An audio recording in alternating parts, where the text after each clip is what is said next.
One of my theme songs that I've written is called The Journey. It talks about the opportunities I thought I was going to go for and how things were going to work out. When it didn't come, I realized that wasn't the plan. And if I had gone that way, how much more I would have missed.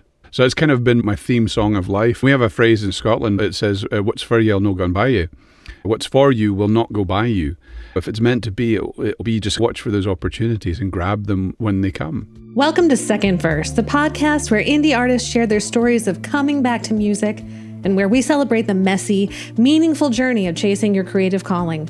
I'm Becky Boyland, singer-songwriter, story brand certified brand messaging expert, and web developer. Like many of my guests, I've taken a winding path in my music. Now I help artists step confidently into their second act, both creatively and professionally. Today's guest is Bob Strachan, an award-winning singer-songwriter from Scotland with a story that's equal parts heart, humor, and hard-won insight. Bob first found success in the early 2000s, but life pulled him away from the music business until lockdown reignited his passion. Since then, he's written for film and TV, performed internationally, and even gone viral for a Johnny Cash-style cover of Gangsta's Paradise. He's also a pastor, a producer, and a proud neurodivergent creative whose personal healing has fueled a powerful musical resurgence.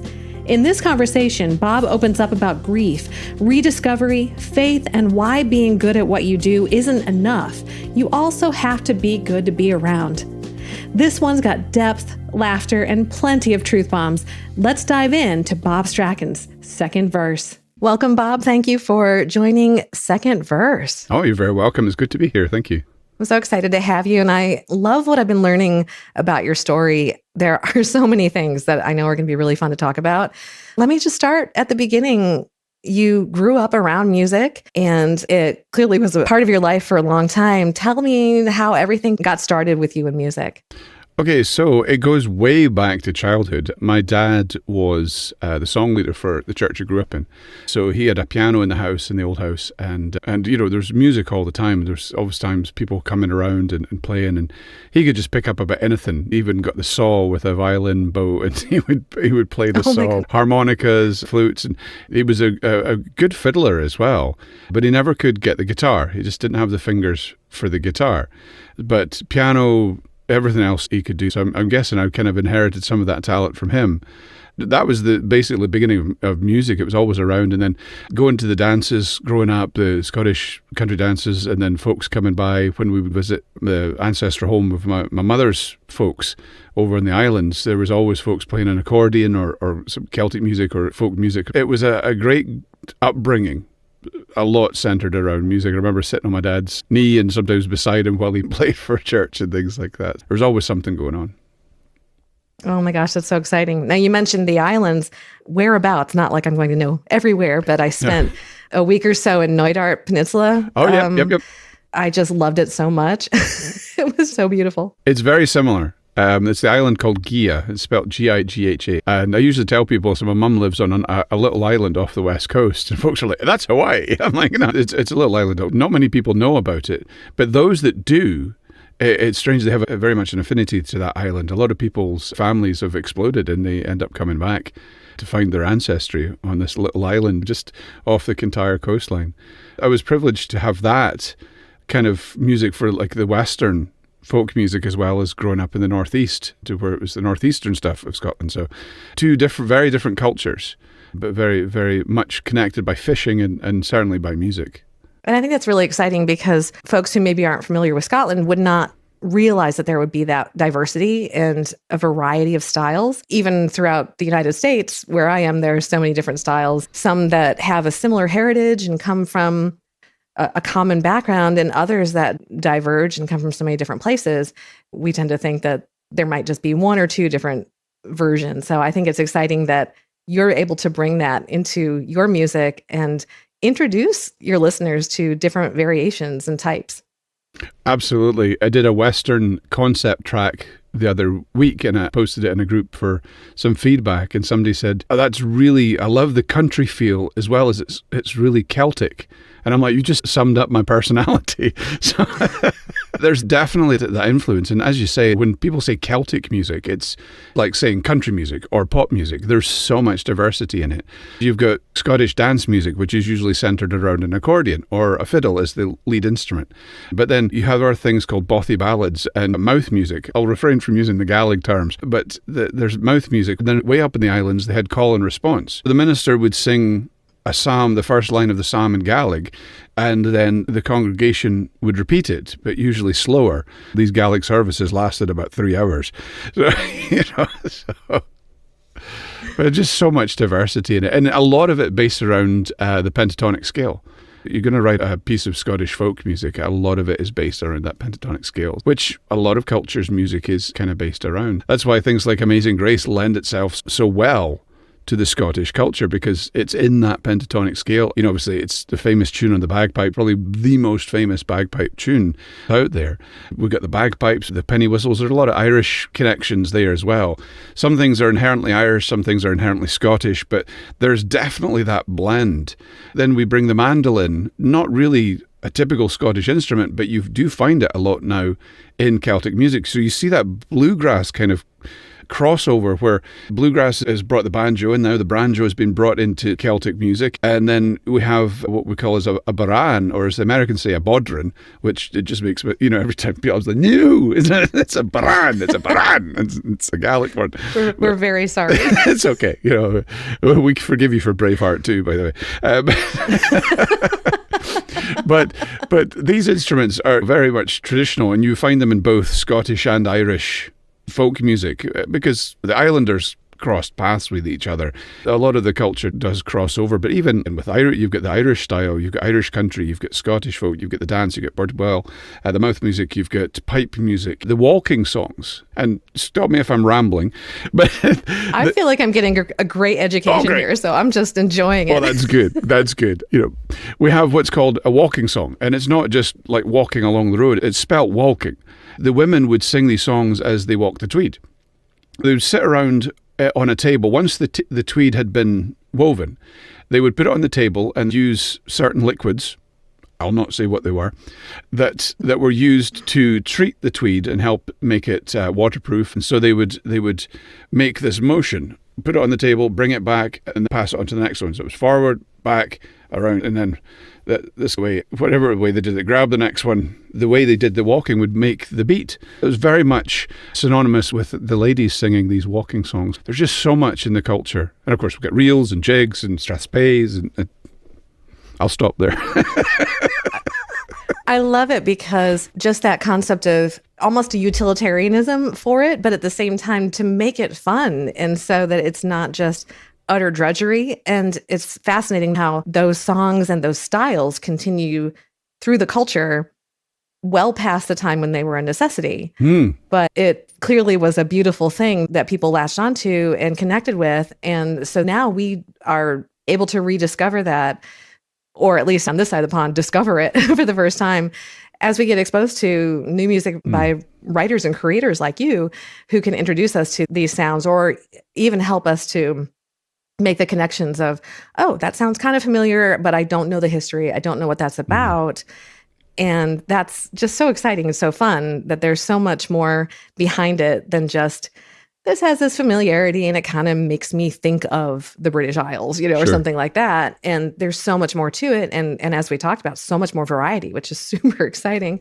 But let me go back to, you then had a bit of a music career. You can either go all the way back, because I know there's also some stuff in your childhood that we want to talk about. But if you wanted to go ahead into your early music career and then bring us back to how you were out of that and then came back around. Sure. So music has always been a big part of things with me at school and things like that. And studying music at school and doing classical training, I was always in the orchestra, band, folk group, or choir, or whatever we were doing. I was always in the middle of it, doing music of some sort, learning everything I could about it and writing songs. And, right back to a very early age, I wrote. They weren't very good, but, it was a start. Some of the teachers loved it because it was written by one of the students about the class. So it's one of those things, if you write a song for your mum, she's going to love it regardless. You're not writing it for the next big pop anthem. It's a personal thing. I learned more and developed a passion for country music, really. And I think, there's a lot of the Scottish things. And there was a point where I got bored with the Scottish stuff because that's what everybody was doing. And so, this country was exciting. It was Johnny Cash, and it was kind of new to me. So there's lots of discovering different genres. And through school, that had a big influence in my teens as well. And then so when I went to university, I was out gigging and doing things anywhere we could do a gig. And we had a little band, and we kept on writing and stuff. And then I started writing gospel music. I'd been out of church for many years and got back in church and started writing gospel music and connected with a couple of people within Nashville and around. I would sing my songs in different places. Through that, I was able to get a couple of cuts in gospel music through some people. That was really, really, really cool. One of the guys I was pitching to and sending CDs back in the day, and even mini discs to, he sadly died. And the guy that took over didn't really want to know. So that ended that. Then we fell in, there's not a really easy way to say this, but into a very cultic group where I felt I had to abandon a lot of things, abandon songwriting and things like that. The folks in church would kind of appreciate some of the songs I was writing, but if I did them out with the other groups of people, the churches that we fellowship with, they would sit there like this. All the way through I was singing. If I brought my guitar to any fellowships or anything like that, it would make sure they knew what I was singing so that it was going to be approved. I couldn't sing one of my own songs because this was the devil's music, and anything after 1922 was clearly the devil's music. It was contemporary Christian music, and I'm like, you don't even know the definition of what you're talking about. The stuff you're singing has got a beat. So, it was just this ignorance about what music was. I'll not go into the discussions I had because it makes them look very ignorant, which they were. So I kind of fell away from pushing things or trying to do things with that for a long while. Still kind of wrote, but only when the mood took me. And then during lockdown in 2020, we had to close the church and there wasn't much else going on. And I'm just thinking, okay, they've done the garden. We've walked today.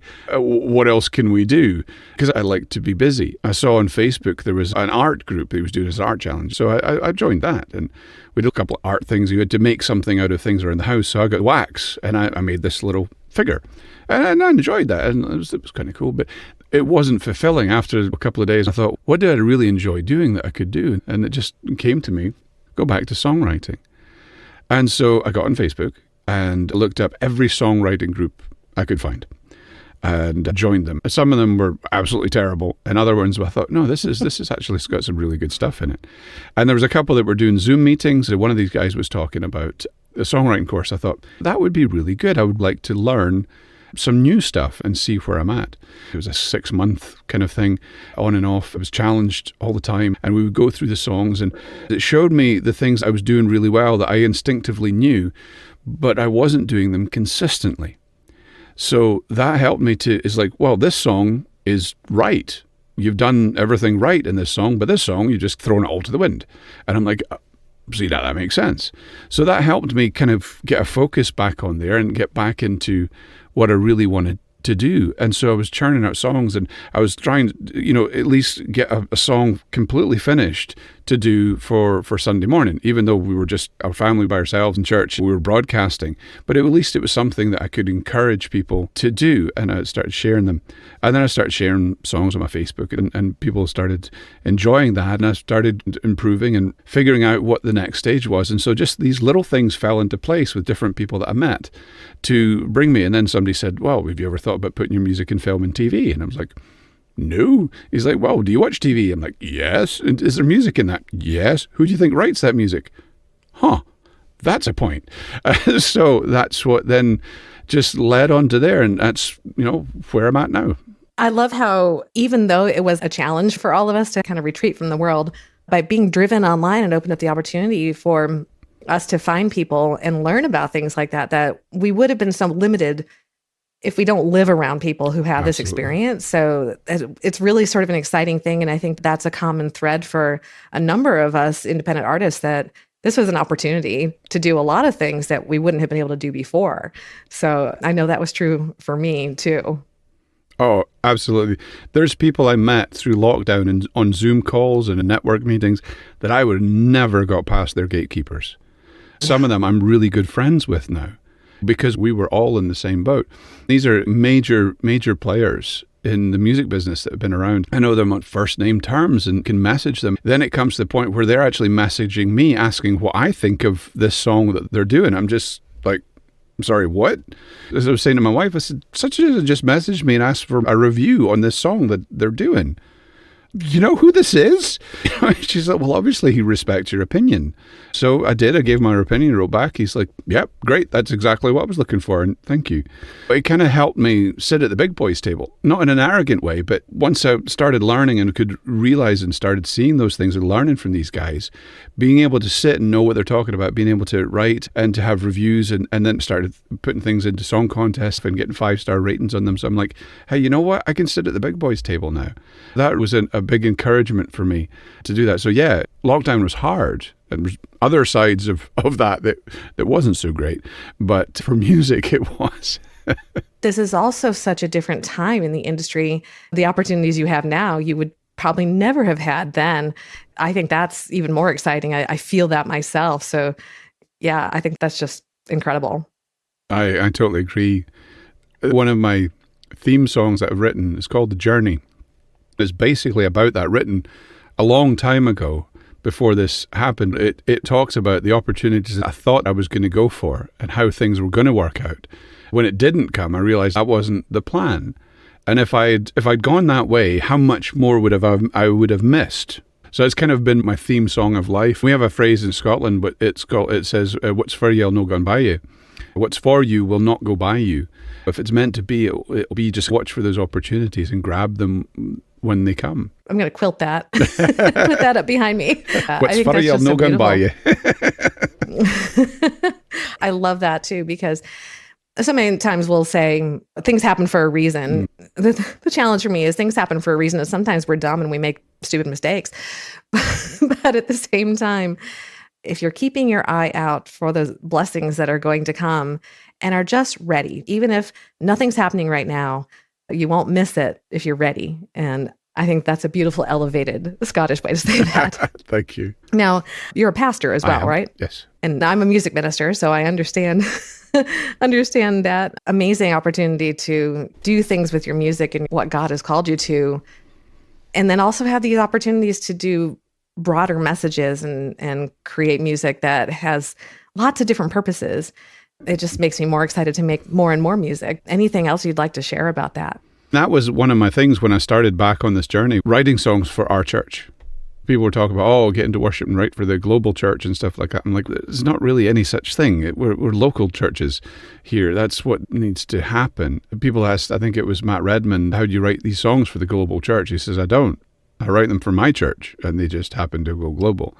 And that resonated with me, that this was a calling at that time to write music for our church. I tried to reach out to some people and write with them, and some things just didn't happen. I was like, oh, okay. I'd met a lot of people, but I wasn't meeting people in my section. I knew a lot of people in pop and rap, but I wasn't meeting people in this. So I knew a lot of people in the business.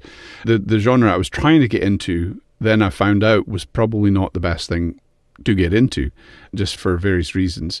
But it was an experience, and so that became my thing, was writing songs for our church. So I would write worship songs, I would write a song to go with the message. So if, whatever it was going to be, the challenge was to take that message, because I kind of knew what I was going to speak on, and take the points that I was going to make and turn it into a 3.5-minute song that folks remember. Even if they don't remember a 30-minute message, they might go away with the chorus of the song, which would have the crux of what we were talking about. And so that became the driving force of it, was to do that. And I came out with some really good songs. Some I just did for the one time, and others that I've kept on in my catalogue.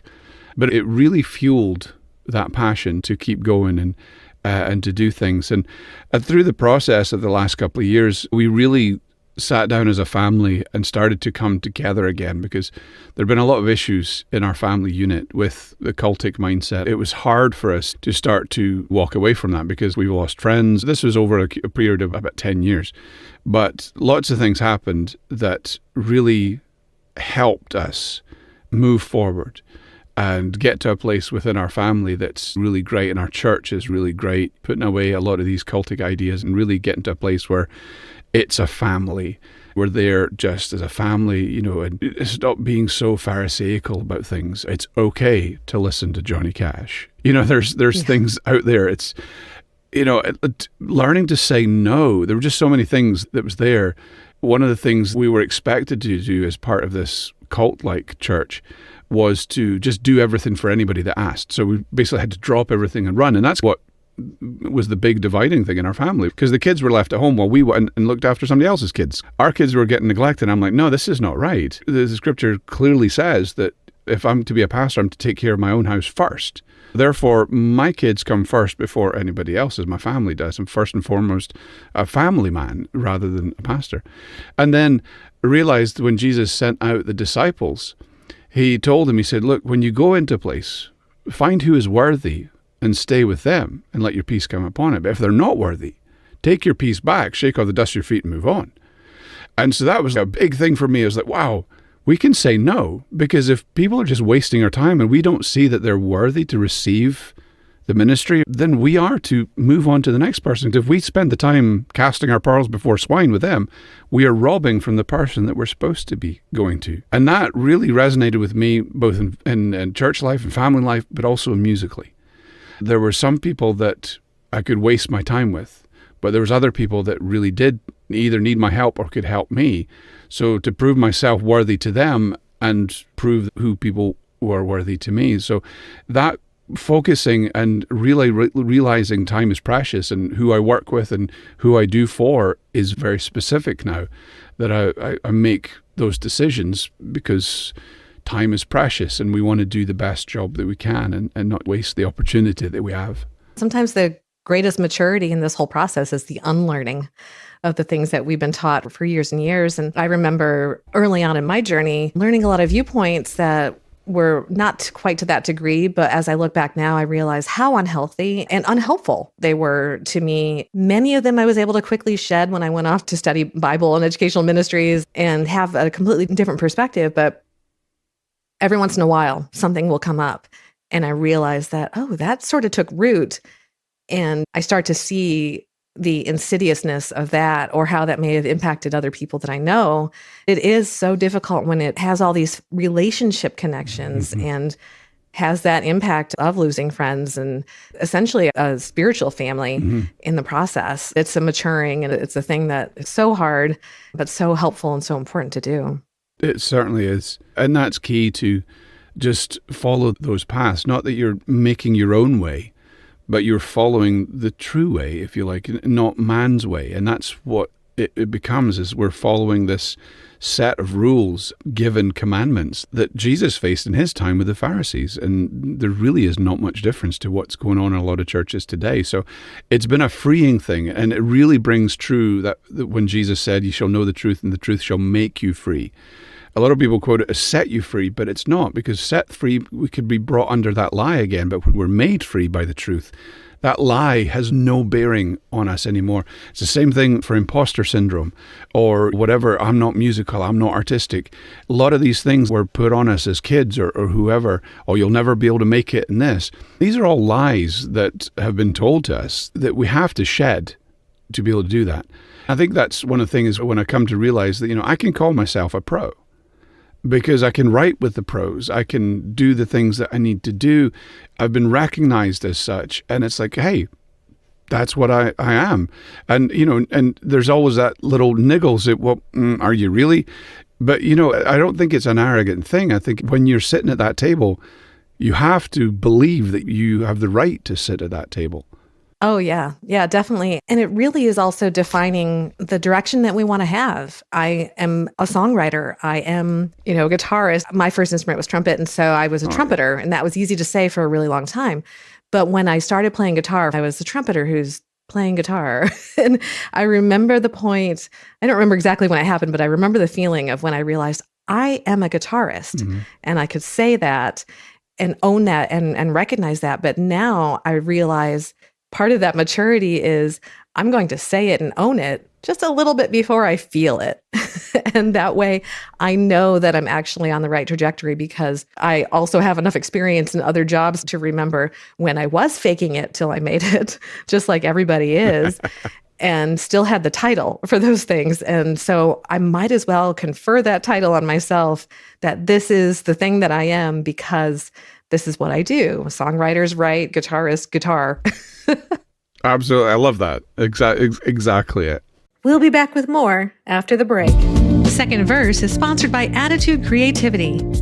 Many indie music artists don't have a website that grows their audience and reflects who they are, so they get lost in the noise of streaming. Marketing and brand messaging with Attitude Creativity helps boost your brand and build a site that hits all the right notes. You want to be an artist who stands out from the crowd, and to do that, you need your music to be heard. If your website doesn't reflect who you are or make an impact, you feel like a singer who's been handed a pair of drumsticks instead of a mic. You deserve a website and brand messaging you can be proud of, and that doesn't take time away from your music. As an artist like you, I understand how overwhelming websites and marketing can be. And that's why, putting on my other creative hat, I put my decades of marketing and development experience to work for you. You'll no longer have to apologize for your website. You'll look and feel like a professional with a custom story branded website you can be proud of. And right now, you can get a head start with my free downloadable EPK blueprint and start building your electronic press kit to promote your music. Head to attitudecreativity.com/blueprint to get your copy. That's Attitude, ATTITUDE, creativity.com/blueprint. So let's go back a bit. I know that when you were a child, you also had a very difficult loss. Mm-hmm. And yet now music has helped you to really grow from that and make a reconnection. So share a bit about that. Yeah, sure. Well, 2 weeks before my 9th birthday, my mum came into my room and told me my dad was going to die. I didn't know the details until I was much older. It's about, I think it was 16 or 17 when Mum actually told me all the details. But Dad had been infected through a product called Factor VIII because he was a haemophiliac. Hemophilia is a blood disease, which means you don't really clot. So if he cut himself, it was off to the hospital. There wasn't any other option. And so there's a lot of things that they hadn't before. There was cryoprecipitate, and then there's the thing was called Factor VIII. It could be used as a prophylactic. So if he was going to go out to do work in the garden, fishing or woodwork, he could take the injection of Factor VIII, which meant if he did cut himself, it would clot. This was a miracle thing. He was pretty much going to guarantee to cut or nick himself in some way, and this would help. So anyway, he was injecting himself with this, but then come to find out this was infected with HIV. And there was lots of different blood products infected with HIV and Hep C and Creutzfeldt-Jakob's disease and some other things like that. Dad had also contracted Hep B in the early 70s through much the same process. This was a massive scandal and still is one of the biggest cover-ups in our health system. And we're still fighting it. Last May, we won a massive victory by having the report published about what all happened. So that brought a whole new light to things and really found out all the things that happened, and sadly all the people have died and are continuing to die through this sad thing. And so just trying to get the government to take responsibility for these things, because it went from the 70s till 1995 they were still giving out these infected blood products. And it's really scary because I had a surgery in 1995. I didn't need a blood transfusion, but I had a surgery in 1995. That really put it in perspective. That, had I been a haemophiliac, I would have had to have a blood transfusion. There's a massive possibility that it might have infected me as well. But Dad was very careful, and Mum, being a registered nurse, was very careful with everything that they did. So she had a lot to do with stopping any infection from him, even though he didn't know that he had been infected. And from the time he was infected till the time he actually found out was about the space of a year. And they didn't actually tell him for 6 months. And so he was very mad at them, as you can imagine. Yeah, absolutely. When he found out about that, he didn't have any knowledge of how it was transferred. So he didn't hug us. He wouldn't touch us because he didn't know if he could spread this. So I don't remember this, but there was evidently a time where my dad couldn't hug me. And that just really hit me. I don't remember it. I must have blocked it out. But I can't imagine being 5 or 6 when he was infected and not understanding why Dad couldn't give me a hug. He passed away just before my 9th birthday. That was the day my world fell apart. I didn't know a lot about it at the time. Knowing what he died of didn't change the fact. Mum kind of just told me that he died of kidney failure, which he did because the cryoprecipitate he was given in the 70s wrecked his kidneys, so he had to have dialysis as well. So it wasn't a lie. She just left out some details, which I'm actually really glad she did, because this was the 80s and the stigma and everything that was attached to it was really bad. And then, later in life, finding out more about it, finding out that one of the ladies in our church was one of the medical secretaries and decided to tell everybody in the church that Dad had been infected with HIV, but not tell them how he got infected. And so that would have spread like wildfire. And I think at some point, Mum would have realised that, this would have got out in the community and that would have affected our lives. And she didn't get the support she needed. And so I didn't understand, but we left. We went to New Zealand and then we came back, and then we went to Canada, and then we came back and we moved down to the Stirling area to be closer to Mum's parents because she was getting support from them. Then the year after that, my grandparents in Peterhead passed away, my dad's parents. After my dad died, my grandfather just shut down. He never really interacted with me much. He just sat and watched TV when he came to ours. My dad died, and then my grandfather just kind of just reclused. So it was like losing two of them at that point. So, it was a massive trauma. Growing up without a father there, in hindsight, the move to Stirling was really the right thing to do. My mum's dad became my surrogate father.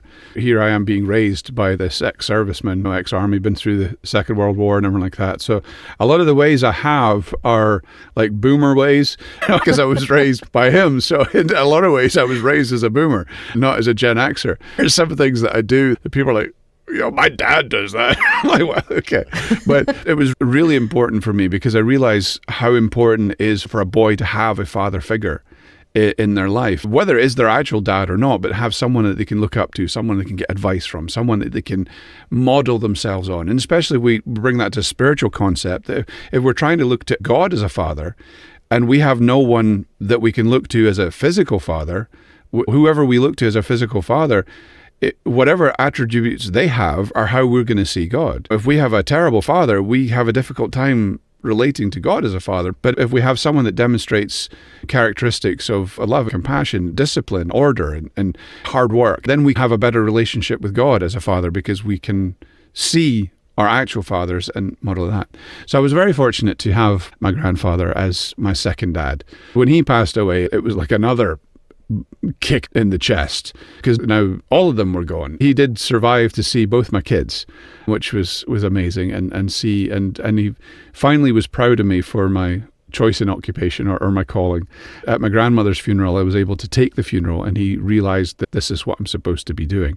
Things changed with him as well because we kind of had a little bit where we weren't really on the same wavelength, with the church and stuff like that. But anyway, he was a great man and really helped me. And so coming back to the music helped me heal. The biggest thing in that was writing songs about my dad or to my dad and about my grandfather as well, connecting with them through music and just having that opportunity to write, to sing it, to cry, to pour my heart out, whatever it is. Some songs I've written and I've thrown them away. I don't usually do that. I usually keep everything that I write, even whether it's rubbish or not, because maybe sometimes there'll be something good in it. But sometimes these were just moments of an outpouring, a bit like David did with the Psalms. And just a moment of outpouring that this is me just singing a song, and that was it. That was for that moment to move on to the next thing. But there's been a couple of songs that I've kept and performed for other people. One I got to do at the Bluebird Cafe in Nashville last year. Apparently everybody was in tears. Somebody came up to me afterwards and said they'd lost their father a couple of years ago.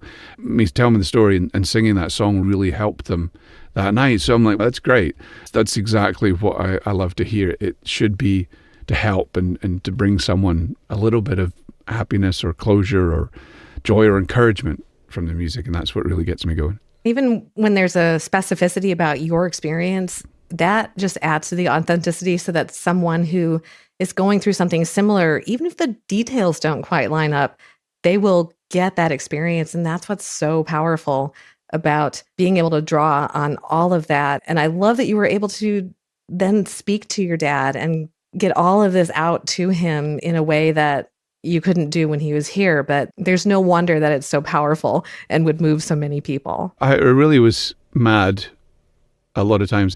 And I think I had, rightfully so, to be mad that he was stolen from me because it should never have happened. And then to think about what we could have done as musicians, the things that we could have done together. Mm-hmm. And now with the technology we have, he was big into tech. He'd sit and program stuff. So I was introduced to computers at a very early age as well because of Dad. There's a lot of things that I think we could have done with that. Sometimes that really hurts to think what might have been. I can't change that fact. And maybe because of that has fueled my passion for music. Maybe I wouldn't be doing that. I don't know. There's lots of ifs and buts and what could be. For the most part, it's been helpful. The biggest thing that came to me is through a support scheme for the infected blood scandal, and finally through prompting, put in a self-referral. As a psychology graduate, you kind of have that prideful thing, well, I can fix myself. You really can't. It's just like, it's not going to happen. And as a pastor too, you're like, wow, he's supposed to have it all together. And then, yeah, I don't. So there was a couple of years of darkness coming out of the cult and stresses, putting on weight because of all these things, going through interviews again about the tainted blood and stuff, and really just coming back to music to try and get temporary healing. But the thing that really got me was this guy, the psychologist, and we were talking about things, and he just brought it in summary. He said, it seems like you're looking for a point to tell your dad bye. I said, yeah, because I don't remember the last time I saw him. I remember what he said to me. When Mum asked me if I wanted to go into the hospital, I said no, I didn't want to go and see him. I couldn't. I don't know why, I just didn't. But he was so doped up on morphine, there's a good chance he wouldn't have known we were there. But at the same time, when your son comes in the room, he's there. It's just something there. Anyway, that transpires. So that was a lot of regrets there, especially hitting milestones where my son got to the age I was, where I got to the age my dad was. Things like that kind of resonated. The psychologist the other day said, have you ever told him goodbye? Just actually told him goodbye. And I said, no, I didn't. So I went in myself and I pictured Dad with Jesus. And I said, Dad, bye. But I'll see you again. And just everything just left. It just, all the darkness, the hurt, the regret, just everything just went, and it just, I just sank in my chair, and I couldn't believe what had just happened. And all these years of all these things, all I was looking for was that point to say goodbye to Dad. And I did. And, as we believe, it's not goodbye. And that's an encouragement to know that. Whether he can see us or whatever it is, I sometimes pray and I'm like, hey, Jesus, will you tell Dad? It's just kind of like, I don't know if he does or not, but I'd like to think he does. You can just imagine everybody stand there and, okay, I got a message for John Strachan. I was it's like mail call, just the way my brain works. But I think that's great. So yeah, there's the song "Holes in the Floor of Heaven." It's like the concept is there, which is a great song. I love that song. That just became a massive thing, and I just sat and bathed, I would say, and just basked in that feeling. And since then, I don't know what has happened, but I have been churning out songs like nothing before. My production has just suddenly leveled up. I never used to be able to harmonize with myself. I could harmonize with anybody else, but I never used to be able to, like when I was doing tracking my own vocals, I never used to be able to do my own harmonies unless I was bass. I could do lead vocals and bass, not a problem. But tenor and alto parts, never could do it with myself. I could do it with other people, but never myself. This last week, I was doing something and I was doing some harmonies. I thought I'll just throw them in and then I'll use Melodyne to fix them and then I'll go back in and sing them the way I need to. I went in, I was doing jazz harmonies and seventh harmonies and things like that. I'm just like, where is this coming from? And it was just amazing. And it's because that weight, that healing just went, and suddenly my music is leveled up as well. So it's been that cycle that music helped me heal, but also the healing has helped the music too. That is so amazing. Those messages are definitely getting through. Maybe. Jesus is passing on those messages.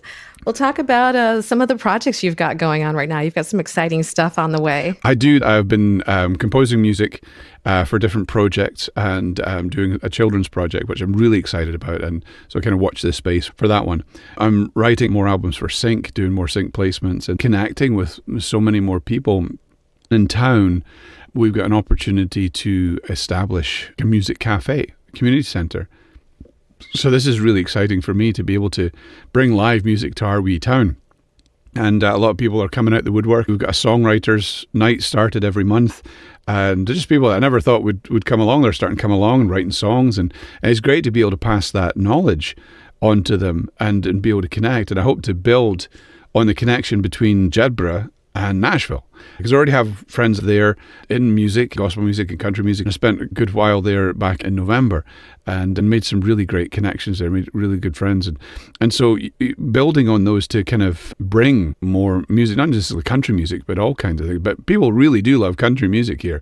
So it'd be really cool to kind of do that. So, looking at the live music scene, I do the old folks' homes as well, and the care homes and the assisted living facilities. I love going in to play for them, because you have a captive audience and nobody is on their phone.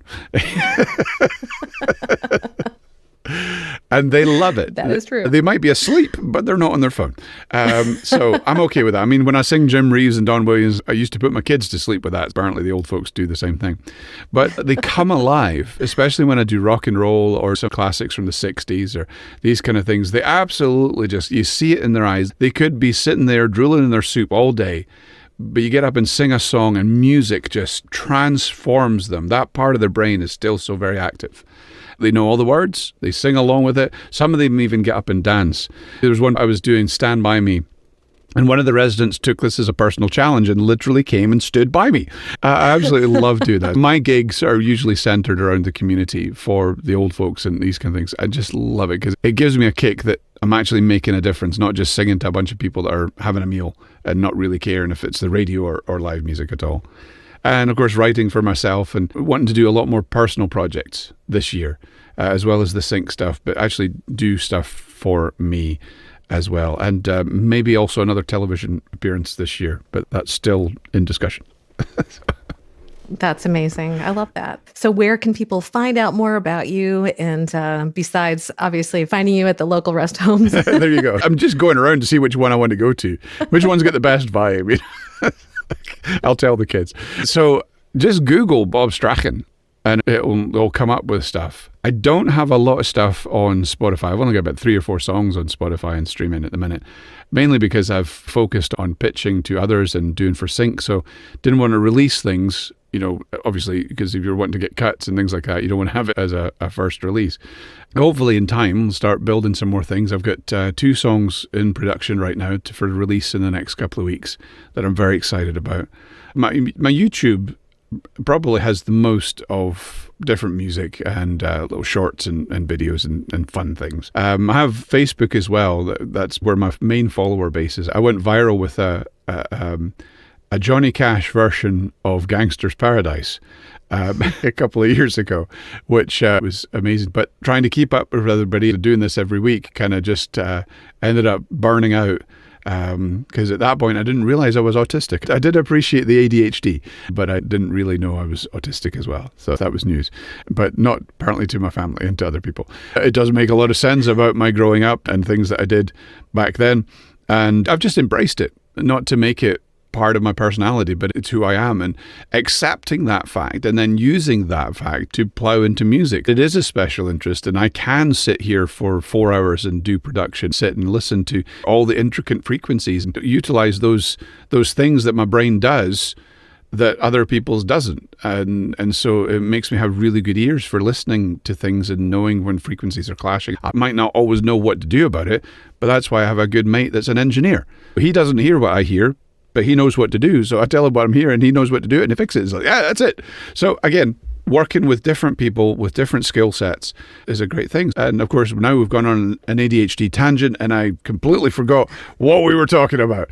Projects. That's what it was.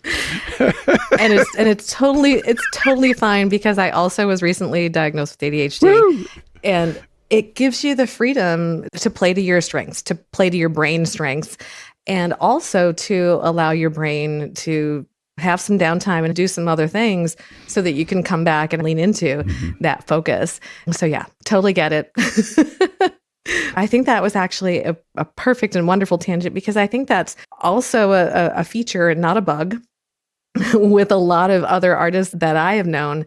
and how many of us are neurodivergent because that's just how we're wired. It should, of course, come out in creativity. It really makes a lot of sense. It does. So I think it's important for people to recognize, especially those who are artists or wanting to be artists who may not yet have made that decision to lean into it. Like we were talking about here of coming to music after life has gone different directions, and a little bit of that fear sometimes as well. I don't know, maybe this is just a silly whim or some tangent I want to follow, Sure. But the reality is that it's just that gnawing creativity saying, I need to get out there and I need to get in front of people so they can also hear their stories in my music or see their stories in my art.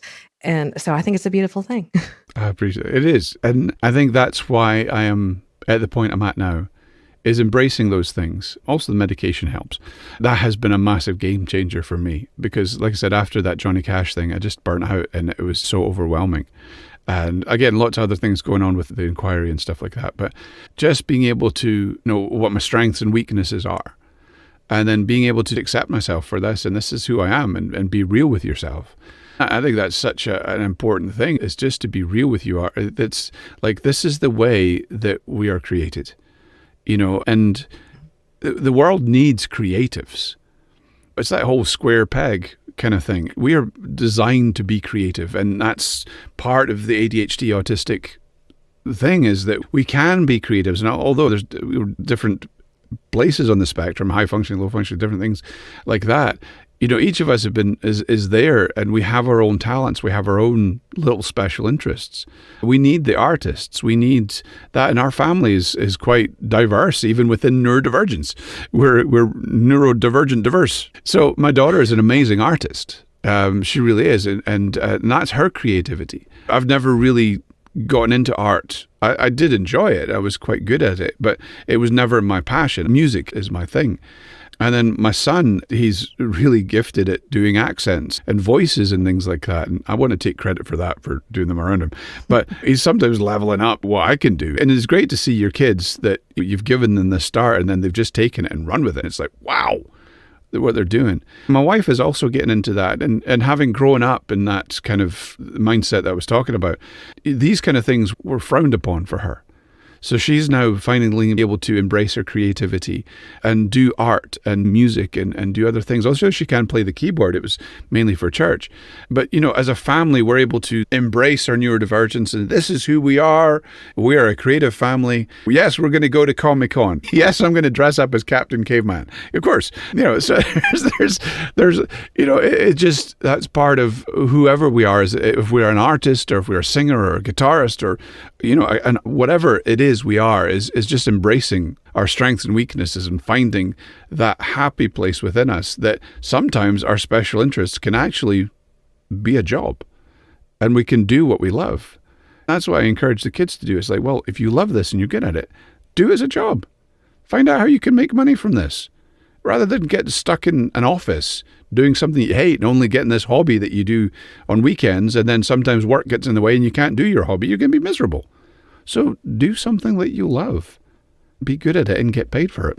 Absolutely. Absolutely. And I'm glad that we're really at a point now in culture where we're starting to accept that more. I think for many generations, it was go do that thing, make good money, even if you do hate it.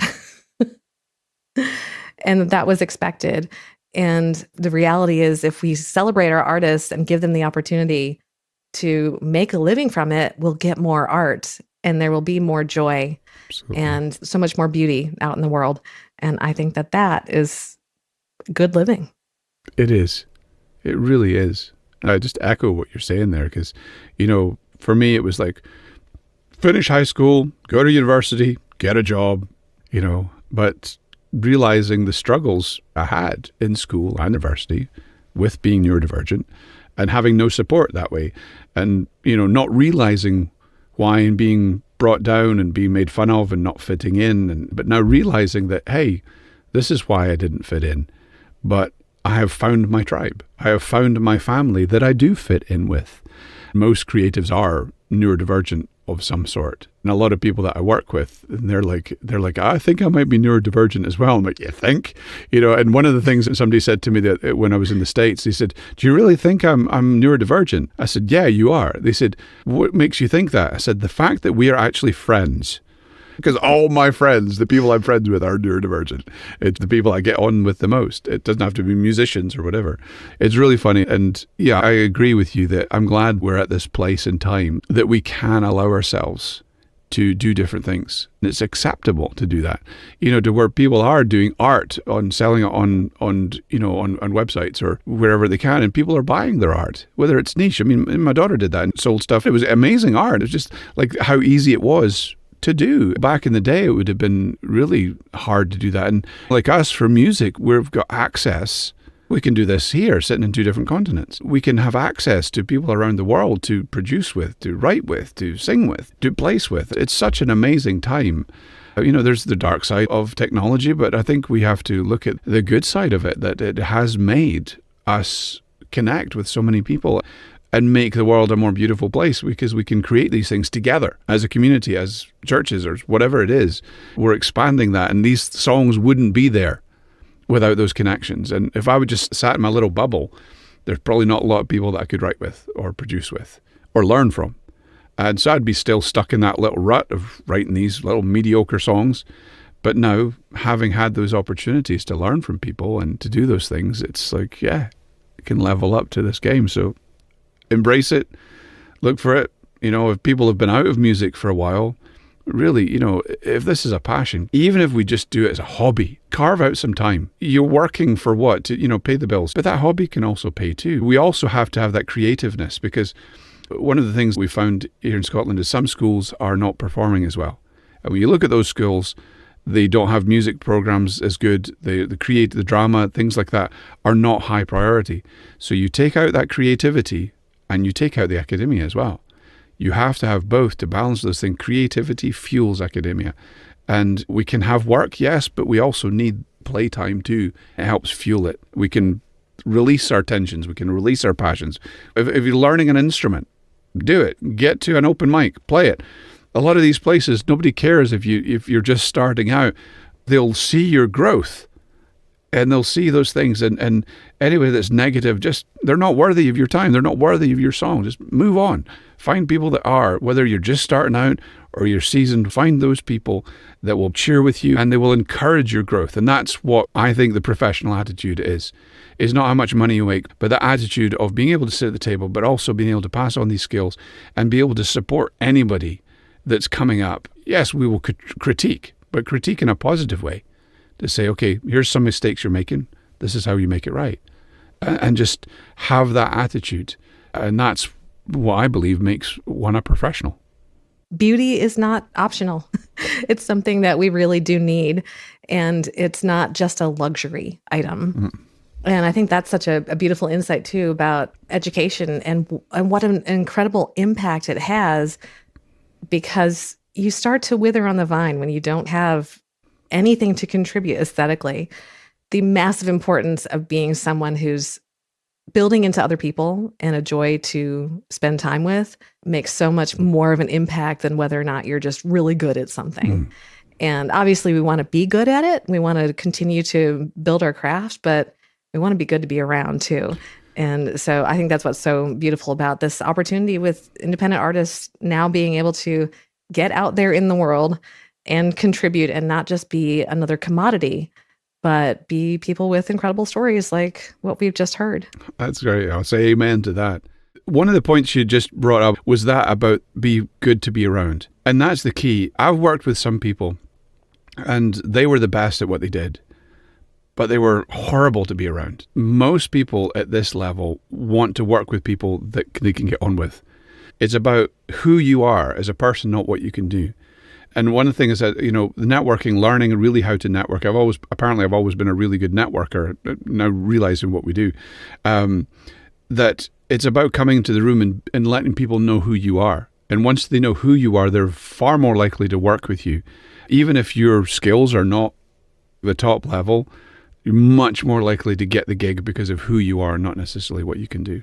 It's so true. And I think it's modeled for us that those with great power and lots of money can do whatever they want and behave the way that they want. But at the end of the day, when you get out of the limelight, the reality is that the people who go the farthest and who really get the best opportunities are those who've shown that they really do want to be great people, and they want to be someone that people want to be around. And then those people who are steps ahead of them, those are the same people that want to hang out with those people. Absolutely. And so it really does matter who you are and how you behave and how kind and generous you are. And so on the days when we feel like that might not be true anymore, it really is still true. Absolutely. Absolutely. Well, and this has been one of those times when it's been really cool to hang out with somebody. Oh, yeah. I've really enjoyed it. Thank you so much, Bob. This has just been really great. Thanks for being on Second Verse. Oh, thank you very much. I don't know if you want to do this later on, but I've got this Indian flute here, and I was going to demonstrate right quick. Absolutely. Let's go for it. I bought this in Cherokee, Oklahoma. I wanted to buy a Native American, I'll say Cherokee, because that's my wife's family are actually some Cherokee, because she's from the States. I wanted to buy one of these flutes, and so I went in and I bought it, and he said, have you played anything like that? And he showed me what the scale was, and he says, a pentatonic scale. I said, oh, right. And so then, I'll give this for aesthetics. This is what I played.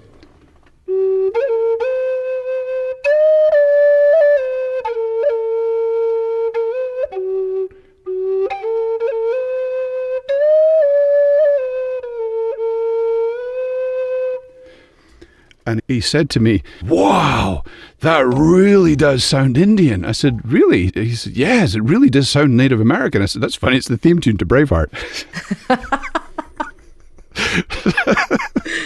Oh, that's great. I love that. Well, thank you for that. You're welcome. No worries. What a powerful conversation with Bob Strachan. His story reminds us that music isn't just what we do. It's how we heal, grow, and connect with others. Here are just a few takeaways. First, rediscovery starts with a single step. Bob reconnected with his creativity during lockdown by joining songwriting groups online. Just saying yes opened new doors. Next, healing fuels creativity. Bob's deeply personal journey of grieving his father and finding emotional release through music allowed his creativity and even his vocal abilities to flourish. And then your story is part of your strength. Whether he's sharing songs or simply being present in his local music community, Bob embraces his full story, including his neurodivergence, as part of what makes his work resonate. So now it's time for your action steps, StoryBrand style. In StoryBrand, we talk about being the guide, not just the hero. And a good guide has authority and empathy. Think about your own artist story. What challenges have you overcome? How could your past struggles give you credibility and connection with your audience now? That's not baggage. It's your superpower. Your story doesn't have to be perfect to be powerful. If you need help figuring out how to communicate that in your artist brand or website, I'd love to help you through Attitude Creativity. If this episode moved you, inspired you, and made you laugh, please subscribe, leave a review, and share it with a friend. That helps more indie artists find their way back to their second verse.